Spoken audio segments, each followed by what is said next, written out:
తల పైకెత్తి నిలబడ్డాడు. బావా అడిగో సైంధవుడు కొట్టేయన్నాడు. బాణం వేసి వెంటనే తలని కొట్టాడు. కొట్టగానే మాయాతిబిరాన్ని తొలగించాడు. చీకటి పడ్డా కొట్టాడందాం అనుకున్నారు, మళ్ళీ సూర్యుడు పైకి వచ్చాడు.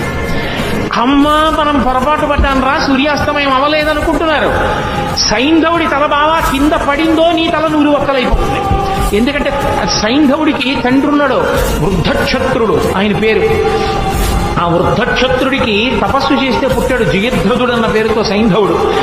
ఆయన పుట్టినప్పుడు అశరీరవాణి పలికింది. ఇతని యామరపాటులో ఉన్నప్పుడు ఒక సుక్షత్రియుడు ఇతని తల కొట్టేస్తాడంది.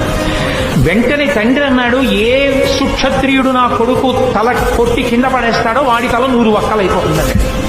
ఎవడు తల కొట్టి కింద పడేస్తాడో వాడి తల 100 ఒక్కలవుతుంది అన్నాడు. బావా నీకు తెలియదు, వాళ్ళ తండ్రి శాపం ఉందా, తల కింద పడిపోతే నీ తల 100 ఒక్కలైపోతుంది, అందుకు నా తల కింద పడకుండా వంతులాడన్నాడు.